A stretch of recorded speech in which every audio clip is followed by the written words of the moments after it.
நெல்லை தூத்துக்குடி சாலையில் மருத்துவ கழிவுகள் கொட்டப்படுவதாக பொதுமக்கள் குற்றம் சாட்டுகின்றனர். இதுகுறித்த தகவல்களை அங்கிருக்கும் நமது செய்தியாளர் நாகராஜனிடம் கேட்டறியலாம். நாகராஜன், என்ன மாதிரியான கழிவுகள் அந்த பகுதியில் கொட்டப்படுது? எங்கிருந்து அந்த மருத்துவ கழிவுகள் கொண்டு வந்து கொட்டப்படுது?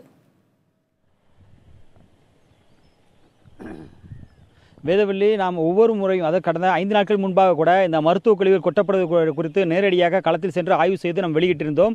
அது மட்டும் இல்லாது கன்னியாகுமரி மாவட்டம் வழியாக இறைச்சி கழிவுகளும் மருத்துவக் கழிவுகளும் தொடர்ந்து வந்து கொட்டப்படுவதாக பல்வேறு செய்திகளை ஒவ்வொரு முறையும் புதிய தலைவர் வாயிலாக வெளியிட்டிருக்கிறோம். நாம் இப்போது நிற்கக்கூடிய பகுதி என்பது திருநெல்வேலியிலிருந்து திருச்செந்தூர் செல்லக்கூடிய சாலை. இந்த பிரதான சாலை ஆள் நடமாட்டம் எப்பொழுதும் இருக்கக்கூடிய பகுதி. ஆனால் இங்கே தான் இந்த கழிவுகள், மருத்துவ கழிவுகள் என்பது கொட்டப்பட்டிருக்கிறது. ஆயிரக்கணக்கான ஊசிகள் இங்கே கொட்டப்பட்டிருக்கிறது. அது பரவலாக பல இடங்களில் காற்றில் பரவி கிடக்கிறது.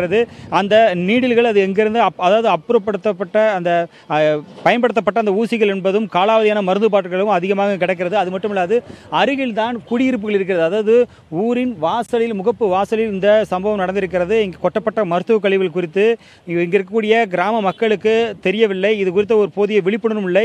இந்த பகுதியை கடக்கக்கூடிய இந்த கிராம மக்களிடம் இது குறித்து கேட்டதற்கு குப்பைகளை கொட்டி சென்றிருக்கிறார்கள், அப்பப்போ இந்த மாதிரியான பிரச்சனை நடக்கு அப்படின்னு சொல்லிட்டு போறாங்களே தவிர இதனால என்ன பாதிப்பு ஏற்படும் அப்படிங்கிறது கூட இந்த கிராம மக்களுக்கு போதிய விழிப்புணர்வு கூட இல்லை அப்படிங்கிறத பார்க்க முடிஞ்சது. அப்படிப்பட்ட சூழ்நிலை இந்த மருத்துவ கழிவுகள் என்பது மிகப்பெரிய சுகாதாரத்திற்கான கேள்விக்குறி என்பது இந்த பகுதி மக்களுக்கு தெரியப்படுத்த வேண்டிய கட்டாயத்தில் கண்டிப்பாக மாவட்ட நிர்வாகம் இருக்குது. அருகிலேயே காவல்துறை காவல் நிலையம் இருக்கிறது, செய்திகுநல்லூர் காவல் நிலையம் இருக்கிறது. ஆனாலும் இது குறித்த எந்த ஒரு புகாரும் காவல் நிலையத்திடமோ அல்லது பஞ்சாயத்து அலுவலரிடமோ தெரிவிக்கப்படவில்லை என்கிறார்கள் இந்த பகுதி மக்கள். என்றால் இது குறித்து யாரிடம் முறையிடுவது என்பது குறித்து எங்களுக்கு தெரியவில்லை. யாரோ முகம் தெரியாத நபர்கள் வந்து தட்டிவிட்டு செல்கிறார்கள், என்ன என்று தெரியவில்லை என்கிறார்கள். இது வேதவள்ளி, இந்த பிரச்சனை என்பது ஒரு கிராமத்திற்கான பிரச்சனை அல்ல. பெரும்பாலும் நெல்லை, தூத்துக்குடி, கன்னியாகுமரி மாவட்டங்களுக்கு கேரளாவிலிருந்து வரக்கூடிய வாகனங்களிலிருந்து வரக்கூடிய, அதாவது இங்கிருந்து லோடுகளை ஏற்று செல்லக்கூடிய வாகனங்கள் மீண்டும் இங்கு வரும்பொழுது பல்வேறு குப்பை கழிவுகளை ஏற்றுக்கொண்டு செல்கிறார்கள். அது மட்டும் இல்லாது மாநகர பகுதிக்குள் பல்வேறு, அதாவது மருத்துவ கழிவுகளோ எதுவும் கொட்டக்கூடாது என்ற அறிவிக்கை இருக்கும் நிலையில் அந்த மருத்துவ கழிவுகள் முறையாக பராமரிக்க வேண்டும், அது முறையாக அப்புறப்படுத்த வேண்டும் என்ற கோரிக்கைகள் இருக்கும் நிலையில், அதுக்கான விதிமுறைகள் இருக்கும் நிலையில் மற்ற இடங்களிலிருந்தும் அதேபோல ஊர்களில் உள்ள கழிவுகளும் இந்த பகுதியிலிருந்து கொட்டப்படுகிறது. மருத்துவ கழிவுகள் இந்த மாதிரி கிராமப்புறங்களின் வாசல்கள், எல்லைப்புறங்களில் கொட்டப்படுவதால் ஊருக்குள் சுகாதார சீர்கேடு ஏற்படுவதற்கான வாய்ப்புகள் அதிகம் இருப்பதை பார்க்க முடிகிறது. இருப்பினும் இந்த பிரச்சனை குறித்து சரியான ஒரு பதில் என்பது தற்பொழுது வரை எடுக்கப்படவில்லை. கன்னியாகுமரியில் இறைச்சி கழிவுகள் கொட்டப்படுவது நேற்று முன்தினம் கூட நடந்துள்ளது.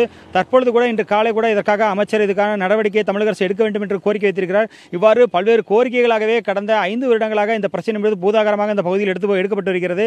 கன்னியாகுமரி மட்டுமல்லாது கன்னியாகுமரி, அதேபோல் நாம் இருக்கக்கூடிய திருநெல்வேலி மாவட்டமாகட்டும், தூத்துக்குடி மாவட்டமாகட்டும், புறநகர் பகுதிகளில் மக்கள் நடமாட்டம் குறைந்த பகுதிகளில் இந்த மாதிரியான குப்பைகள் தள்ளி செல்வது என்பது தொடர்ந்து நடந்து வருகிறது. இந்த பகுதியை சேர்ந்த ராமசுப்ரமணியன் இருக்கிற அவரிடம் கேட்கலாம். சார், சொல்லுங்க, இந்த பிரச்சனை எத்தனை நாளா இருக்கு இந்த பகுதியில்? நேற்று காலையில இருந்து இருக்கு சார். நேற்று காலையில இருந்து இருக்கு. இதுக்கு முன்னாடி கொட்டிட்டு போயிருக்காங்க. முன்னாடி நிறைய கொட்டிருக்காங்க. அங்கே ஊருக்கு மேற்கு தள்ளி கொஞ்சம் கொட்டுவாங்க. அது இப்போ இங்கே கொண்டு கொட்டிருக்காங்க இந்த தடவை. சம்பந்தமா நீங்க மாவட்ட நிர்வாகத்திட்ட, காவல்துறையில ஏதாவது சொல்லியிருக்கீங்களா சார்? இதுவரைக்கும் நாங்கள் யார்ட்டையுமே இந்த தகவலும் இதுவரைக்கும் கொடுத்துக்கல சார். சரி, கொடுத்துக்கல. இதனால என்ன பாதிப்பு வரும் உங்களுக்கு தெரியுமா? இல்லை, இதுவரைக்கும் எந்த பாதிப்பு வரும்னு நாங்கள் தெரிஞ்சுக்கிடல. அதனால நாங்கள் இதை யார்ட்டையும் காட்டிக்கல. இப்போ ஊர் பக்கத்தில் கொண்டு கொட்டிருக்காங்களேன்னு இப்போ நாங்கள் தகவல் கொடுத்தோம். அதாவது ஊருக்கு ஒதுக்குப்புறமாக இருக்கக்கூடிய பகுதியில் கொட்டப்படும் பொழுது அதோட பாதிப்பு என்பது இவர்கள் தெரியவில்லை என்பதால் அது கொட்டிவிட்டு போவதை அவர்கள் பார்த்துட்டு செல்கிறார்கள். மூடையாக இன்னும் குப்பைகள் இங்கு கிடைக்கிறதை பார்க்க முடிகிறது. தற்பொழுது நாம் இருக்கக்கூடிய பகுதிக்கு அருகிலே தான் குடியிருப்புகள் அதிகம் இருக்கின்றன.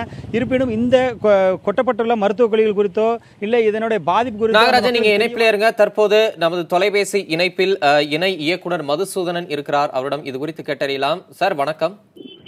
வணக்கம் சார், தொடர்ச்சியா இந்த தென் தமிழக பகுதியில் அடிக்கடி மருத்துவ கழிவுகள், இறைச்சி கழிவுகள் கொட்டப்படுவதாகவே கடந்த சில ஆண்டுகளாகவே புகார்கள் அதிகமா வந்திருக்கு. இந்த நிலையில இப்ப நெல்லை, தூத்துக்குடி பகுதியில மருத்துவ கழிவுகள் கொட்டப்பட்டிருக்கு. இது தொடர்பான நீங்க என்ன நடவடிக்கைகள் எடுத்திருக்கிறீங்க?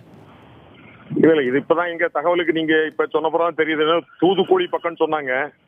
எனக்கு இடமும் தெரியல. நான் பார்த்து அது என்னன்னு விசாரணை செய்து உரிய நடவடிக்கை எடுக்கப்படுது சார். இல்ல, இது இப்ப மட்டும் நடக்கக்கூடிய பிரச்சனை இல்ல சார். தொடர்ந்து கடந்த சில ஆண்டுகளாகவே தினமும் இது மாதிரியான கழிவுகள் கொட்டப்படக்கூடிய செய்திகள் வந்துகிட்டே இருக்குல்ல? எங்க நாலேஜுக்கு சொல்லி இருக்கிறீங்க. நாங்க எங்க ஆட்கள் சுகாதார ஆய்வாளர் நம்பி பாத்துருவோம். பார்த்து உள்ளாட்சி தொடர்பு கொண்டு நம்ம அதுக்கு வேண்டிய நடவடிக்கை எடுத்துருவோம். இல்ல, இனிமேல் இது மாதிரியான நிகழ்வுகள், இறைச்சி கழிவுகள், மருத்துவ கழிவுகள் குறிப்பா கொட்டப்படாதுன்னு உங்களால உறுதி கொடுக்க முடியுமா? ஆமா, உறுதி கொடுக்க முடியும். இதை நாங்க மட்டும் இல்ல, நாங்க இதுல நம்ம உள்ளாட்சித்துறை மற்றும் நம்ம இதுக்கு இல்லையா, நம்ம மாசு கட்டுப்பாட்டு துறை, நாங்க சுகாதார மூணு இணைந்து நாங்க நடவடிக்கை எடுப்போம். நன்றி திரு மதுசூதனன். தொலைபேசி வாயிலாக வந்து இனிமேல் இதுபோன்ற நிகழ்வுகள் நடக்காது என்று உறுதியளித்திருக்கிறீர்கள். அது கண்டிப்பாக நடைபெறும் என்று நாங்கள் நம்புகிறோம். உங்களுடைய கருத்துக்களை வந்து பகிர்ந்து கொண்டமைக்கு நன்றி.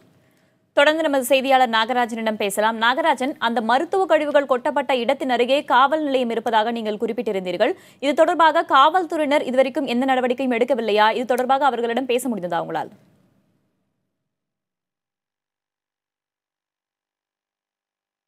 இந்த செய்திநல்லூர் காவல் நிலையத்தில் தற்பொழுது இது குறித்து காவல்துறையிடம் விசாரித்தோம். காவலர்கள் இது இன்றுதான் அந்த செய்திநல்லூர் நிலையத்திற்கான காவல் ஆய்வாளர் விடுப்பு முடிந்து வருவதாகவும் இதற்கு பிறகுதான் அவர்கள் தெரிவிக்கப்படும் என்றும் காவல்துறை தரப்பில் நாம் கேட்டபோது தெரிந்தது.